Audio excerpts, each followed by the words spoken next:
မင်္ဂလာပါပရိသတ်ကြီးဝေဒီကနေ့မှာတော့ဟာတာကားတကားလေးကိုတင်ဆက်ပေးသွားလိုပါတယ်စကားလေးကတော့လူသားတွေကိုစွန့်ပြီးွယ်ဖြစ်ပြောင်းလဲတွားစီတဲ့ဘန်းရဲတစ်မျိုးအကြောင်းပဲဖြစ်ပါတယ်ဒါပေမဲ့ဒီစွန့်ပြီးွယ်ဟာကျွန်တော်တို့တွေ့ဖူးနေကြစွန့်ပြီးွယ်မျိုးတော့မဟုတ်ပါဘူးဒီကားတဲ့ကစွန့်ပြီးကတော့စွန့်ပြီးအလှပကေးလေးပဲဖြစ်ပါတယ်ဒီစကားမှာဆိုတော့စွန့်ပြီးကူးဆက်ခံရပြီးနောက်အမျိုးသားတွေကမိမလှလေးပဲဖြစ်ပြောင်းလဲတွားကြတာပဲဖြစ်ပါတယ်စကားအစမှာဆိုတော့မိမလှလေးတယောက်နဲ့ကြုံညာရိုက်ကူးရေးလုပ်နေရကနေစတင်ပါတယ်သူတို့ကအမျိုးသမီးတွေရဲ့အုံနောက်အာယုံကြောနဲ့မျိုးစိတ်ဗီဇတွေကိုနောက်တစ်မျိုးပြောင်းလဲနိုင်တဲ့စီးတစ်မျိုးအကြောင်းကိုရိုက်ကူးရေးလုပ်နေကြတာပဲဖြစ်ပါတယ်။အဲ့ဒီစီးဟာအမျိုးသမီးတွေကိုသူတို့ရဲ့အလားပဆုံးပုံစံဖြစ်အောင်ပြောင်းလဲပေးနိုင်စွမ်းရှိပါတယ်။စီးရဲ့နာမည်ကြီးမှုနဲ့အစွမ်းအာနိတင်တို့ကြောင့်ပထမတစ်နှစ်မှာဆိုတော့နေရာတိုင်းမှာအယောင်ကလည်းတွက်နေခဲ့ပါတယ်။အဲ့ဒီစီးကမ္ပဏီကလည်းအောင်မြင်မှုတွေရလာခဲ့ပေမဲ့လများစွာကြာ3ปีရဲ့နောက်မှာဆိုတော့စီးရဲ့ဘေးထွက်ဆိုးကျိုးတွေကဆူဆူရွာပေါ်လွင်လာခဲ့ပါတယ်။တချို့ကတော့အပြင်းအထန်ဓာတ်မတည့်မှုတွေပြလာခဲ့ပြီ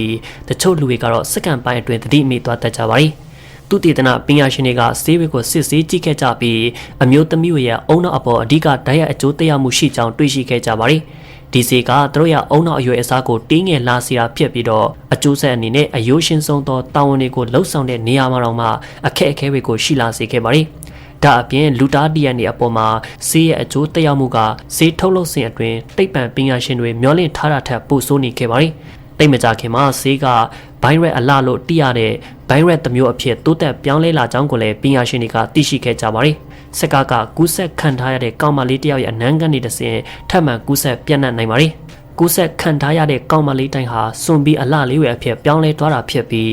သူတို့ရဲ့လမ်းကြောင်းအပေါ်မှာတွေ့သမျှအမျိုးသားတိုင်းကိုနမ်းရှင်နေကြပါတယ်။ဒါကတော့ကျွန်တော်တို့ရဲ့အဓိကဆက်ကောင်ဖြစ်သူကိုင်အိုပဲဖြစ်ပါတယ်။ကိုင်အိုကသူ့အဖေစီကနေမက်ဆေ့ဝင်လာပြီးနောက်အိမ်ကိုအပြေးပြန်လာခဲ့ပါတယ်။အိမ်ကိုရောက်တဲ့အခါမှာတော့ထိုင်ခုံမှာကြိုးတုပ်ထားတဲ့ကောင်မလေးတယောက်ကိုသူတွေ့နေရပြီးသူ့ရဲ့အဖေကဒီကောင်မလေးဟာယောဂကြောင့်မိန်းကလေးဖြစ်သွားတဲ့သူ့ရဲ့အကိုပဲလို့ပြောပြပါတယ်။ကိုင်အိုကမယုံနိုင်ဖြစ်နေခဲ့ပြီးတော့သူမရဲ့ခန္ဓာကိုယ်ကိုစစ်ဆေးကြည့်ရှင်ခဲ့ပါတယ်။ဒါပေမဲ့သူ့ရဲ့အဖေကသူ့အရင်ဦးဆုံးစစ်ဆေးကြည့်ပြီးဖြစ်ပြီးတော့တေချာပါတယ်လို့အတည်ပြုပါတယ်။ကိုင်အိုရဲ့တငယ်ချင်းဟာဘာရွက်ကပြန့်နှံ့နေပြီဖြစ်ပြီးတော့ကူးဆက်ခံထားရတဲ့လူဟာသူတို့ခန္ဓာကိုယ်ရဲ့တနေရာကိုနမ်းလိုက်မယ်ဆိုတော့သူတွေကအမျိုးသမီးတွေအဖြစ်ပြောင်းလဲတွားမှာပါလို့ပြောပြပါတယ်။ရုတ်တရက်သူ့ရဲ့အဖေဟာရင်ဘတ်အောက်လာခဲ့ပြီးတော့ကိုင်အိုရဲ့အကူဟာမတော်တဆအဖေရဲ့လက်ကိုနမ်းထားတယ်ဆိုတာကိုသူတို့တွေ့လိုက်ကြရပါတယ်။မကြခင်သူ့ရဲ့အဖေကလည်းသတိမေ့သွားခဲ့ပါတယ်။ကိုင်အိုထွက်သွားတော့ဖို့ပြင်ဆင်နေတဲ့အချိန်မှာတစုံတရာထပ်မံဖြစ်ပွားလာခဲ့ပါတယ်။သူ့ရဲ့အဖေဟာရုတ်တရက်ချစ်ဖို့ကောင်းတဲ့ကောင်မလေးတစ်ယောက်ဖြစ်ပြောင်းလဲသွားခဲ့ပါတယ်။ကိုင်အိုကလည်းအလွန်တုန်လှုပ်နေပြီးတော့သူ့ရဲ့အဖေကအခုတော့သူ့ရဲ့ချစ်သူထက်တောင်လာပနေခဲ့ပါတယ်။သူမကကိုင်အိုကိုနမ်းဖို့ကြိုးစားပေမဲ့လည်းသူ့ရဲ့တငယ်ချင်းကဝင်တားလိုက်ပြီးတော့သူမကိုတတ်ဖို့ဓာတ်တလက်ပြီးပါတယ်။ဒါပေမဲ့အဖေကိုမတတ်နိုင်တာကြောင့်သူမတို့နှစ်ယောက်ကိုထားခဲ့ပြီးတော့ထွက်ပြေးလာကြပါတယ်။သူတို့တငယ်ချင်းနှစ်ယောက်ကလည်းလမ်းပေါ်ကိုပြေးတက်လာကြပြီးတော့ဘိုင်းရပ်ကထိမရဖြစ်နေပြီဆိုတာကိုတွေ့ကြရပါတယ်။လမ်းတွေအပေါ်မှာအမျိုးသမီးတွေနဲ့ပြည့်နေခဲ့ပြီးတော့တွေ့သည်များလူတိုင်းကိုနမ်းနေကြပါတယ်။သူတို့ကရဲဝေကိုဆက်သွယ်ဖို့ကြိုးစားကြပေမဲ့ရဲဝေကိုယ်တိုင်ပါရဲမေတွေအဖြစ်ပြောင်းလဲနေကြပါပြီ။သူတို့လိုပဲကောင်မလေးတွေရဲ့ရန်ကနေထွက်ပြေးဖို့ကြိုးစားနေတဲ့အမျိုးသားတွေများစွာရှိနေကြပါတယ်။ကိုင်အိုနဲ့သူ့ရဲ့တငယ်ချင်းတို့ကပုံးစရာတနေရာကိုရှာပြီးတော့အကူအညီပေးနိုင်မဲ့တစုံတစ်ယောက်ကိုဆက်သွယ်ရန်ကြိုးစားကြပါတယ်။ဒါပေမဲ့သူတို့ရဲ့ဖုန်းလိုင်းတွေကလည်းပြတ်တောက်နေခဲ့ပါတယ်။သူတို့ကိုကူးဆက်ခံအမျိုးသမီးတွေကဝိုင်းနေကြပါတယ်။ရုတ်တရက်သူတို့တွေဟာမိမလာလေးတွေဆိုရင်တော့မတိုက်ခိုက်ဘူးဆိုတာကိုတတိထားမိလိုက်တာကြောင့်ဂိုင်အိုကလည်းအနီးအနားကကုံတိုက်ကိုတွားပြီးတော့မင်းကလေးတွေလိုတွားပြီးတော့ဝတ်စားကြမယ်ဆိုပြီးတငယ်ချင်းကိုပြောပါတယ်။ဒါပေမဲ့တငယ်ချင်းကကောင်မလေးတွေကိုသူအာယုံပြောင်းပေးထားမှဖြစ်ပြီးတော့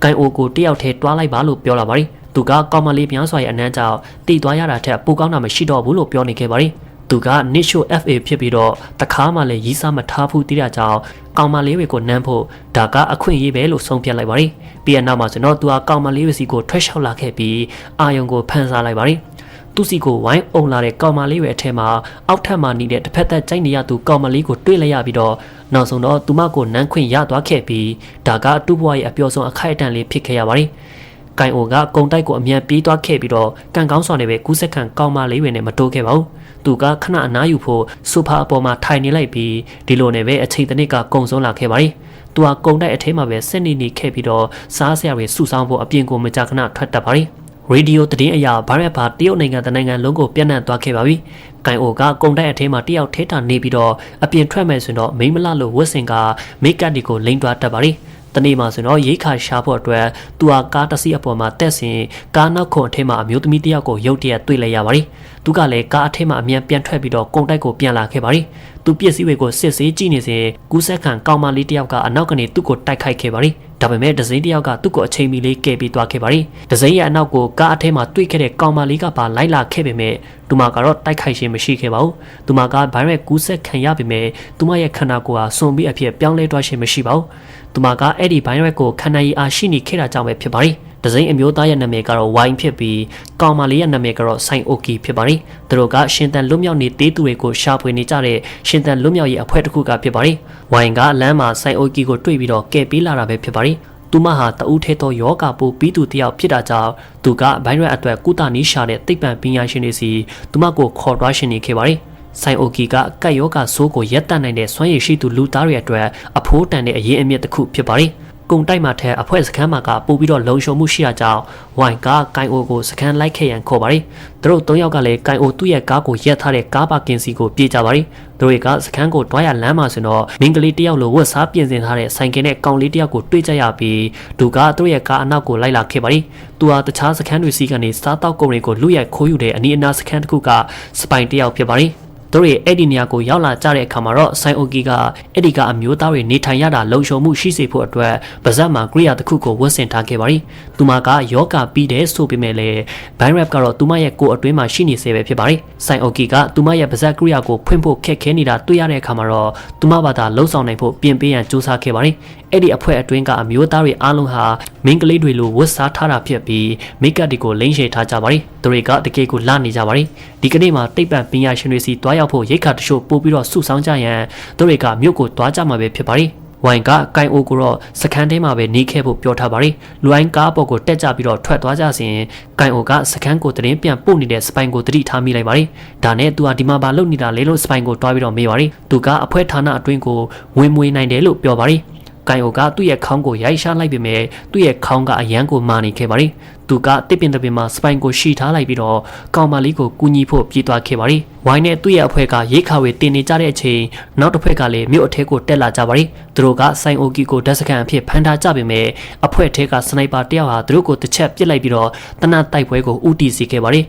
ကိုင်အိုကအချိန်မီရောက်သွားပြီးတော့ကောင်မလေးကိုခေါ်ထုတ်သွားခဲ့ပါတယ်။သူတို့နှစ်ဖွဲ့အကြားတိုက်ပွဲစတင်ခဲ့ပြီးတော့ဝိုင်းရဲ့အဖွဲ့ကအတော်များများကြာရှုံးသွားရပါတယ်။သူတို့၃ယောက်ကအသက်ရှင်ကျန်ရစ်ခဲ့ကြပြီးရန်တုအဖွဲ့ကဝိုင်းထားခဲ့ပါတယ်။ရန်တုအဖွဲ့ခေါင်းဆောင်ကဆိုင်အိုကီကိုပါဇက်ကရိယာဝတ်ခိုင်းထားပြီးတော့သူ့ရဲ့စခန်းစီခေါ်သွားရှင်နေခဲ့ပါတယ်။ဒီအချိန်မှာသူမကကိုင်အိုပြင်ဆင်ပေးထားတဲ့ကျေးဇူးနဲ့ကရိယာကိုအလွယ်တကူချွတ်ခဲ့ပြီးတော့ခေါင်းဆောင်ရဲ့လက်ကိုနမ်းလိုက်ပါတယ်။ခေါင်းဆောင်ကလဲကျသွားခဲ့ပြီးတော့ကောင်မလေးတယောက်ဖြစ်ပြောင်းလဲသွားခဲ့ပါတယ်။သူ့ရဲ့အဖွဲ့သားတွေကလည်းကြောက်ပြီးတော့အမြန်ပဲထွက်ပြေးကြပါတယ်။သူတွေကကုန်ကားစီကိုပြန်ပြေးကြပေမဲ့ကူးဆက်ခံကောင်မလေးတွေကကားကိုဝိုင်းထားနေကြပါပြီ။ဝိုင်းကကောင်မလေးလိုဝတ်ဆင်ထားတာကြောင့်သူမတို့ကိုရှင်းထုတ်ပစ်ဖို့ကိုယ်တိုင်ထွက်လာခဲ့ပါတယ်။ကောင်မလေးတွေအားလုံးကိုတူရှင်းထုတ်ပြီးတဲ့နောက်သူတွေကတိတ်မှန်ပညာရှင်တွေစီခရီးထွက်ကြပါလိမ့်ဒါပေမဲ့မိနစ်အနည်းငယ်ကြာပြီးတဲ့နောက်ဝိုင်းဟာကားကိုရက်ဖို့ပြောလိုက်ပြီးတော့သူ့အနမ်းခံထားရတာတွေကိုပြတာပါလိမ့်ကိုင်အိုကသူမကိုလိုရာရအောင်ခေါ်တွားပေးပါမယ်လို့ပြောပြီးဝိုင်းကိုထားခဲ့လိုက်ပါလိမ့်ဒါပေမဲ့အဲ့ဒီဌာနကြီးကစွန့်ပစ်ခံထားရတာကိုတွေ့ရတာကြောင့်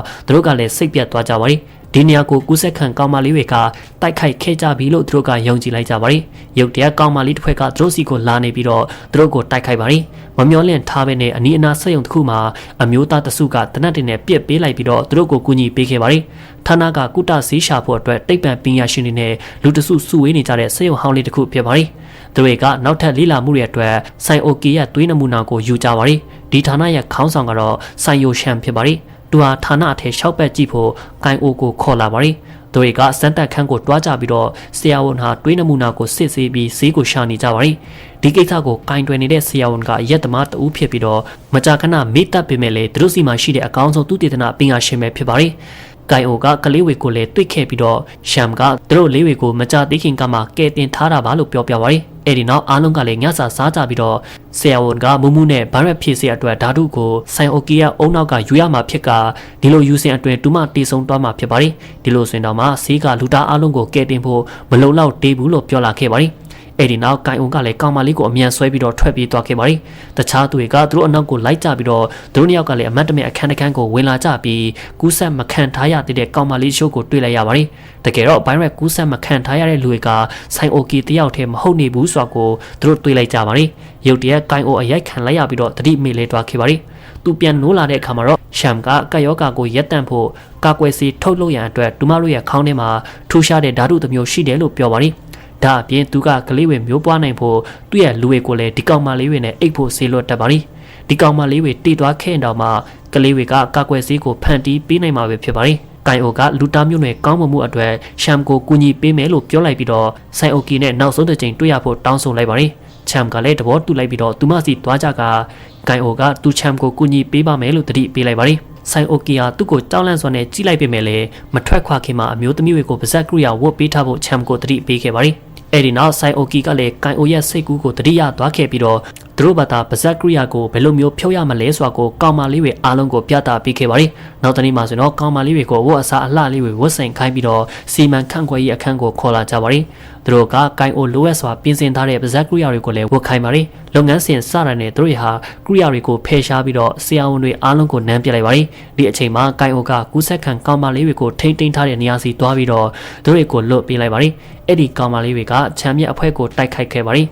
တို့ရဲ့အစီအစဉ်အောင်မြင်သွားခဲ့ပြီးတော့ကလေးတွေကိုခေါ်ကာစက်ရုံကနေထွက်ပြေးကြပါတယ်။ကိုင်အိုကအတန်လွဲ့အခန်းကိုတွားပြီးတော့တနိုင်ငံလုံးကအတက်ရှင်တွေတည်တဲ့သူရဲ့အားလုံးစီတည်တဲ့အမှန်ကိုချပြပေးခဲ့ပါတယ်။ဒီအချိန်မှာသူ့ကိုချမ်ကလာတိုက်ခိုက်ခဲ့ပြီးတော့နီးယောက်သားကလုံထွေတက်ပုတ်ကြပါတယ်။ချမ်ကသူ့ကိုတတ်တော့မယ့်အချိန်မှာဆိုင်အိုကီရောက်လာပြီးတော့သူ့ကိုကယ်ပေးလိုက်ပါတယ်။သူတို့ကအမှန်တရားတွေကိုဆက်လက်တင်ပြကြပြီးတော့ဆိုင်အိုကီကတရားရထားတာကြောင့်အသက်ရှင်ဖို့အခွင့်အရေးမရှိတော့ပါဘူး။ကိုင်အိုကသူမကိုတယောက်တည်းတီးခွင့်မပြုနိုင်တာကြောင့်ဝါယာကျိုးနှစ်ကျိုးကိုဆက်ပြီးတော့ဌာနကိုပောက်ကွဲတွားစေခဲ့ပြီးသူတို့နှစ်ယောက်အတူအဆုံးစီရင်သွားခဲ့ပါတယ်။ဆက်လန်းလေးကလည်းဒီနေရာမှာပဲအဆုံးသတ်သွားခဲ့ပါတယ်။ဘိုင်ရပ်ကတာဘေးထွက်ဆိုးကျိုးတွေမရှိခဲ့ဘူးဆိုရင်တော့ဒါကပလတ်စတစ်ဆာဂျူရီထက်ပိုကောင်းတာကြောင့်လူတချို့ကတော့သဘောကျလိမ့်မယ်လို့မျှော်လင့်မိပါတယ်။ကြည့်ရှုပေးကြပရိသတ်များအားလုံးကျေးဇူးအထူးတင်ရှိပါတယ်ခင်ဗျာ။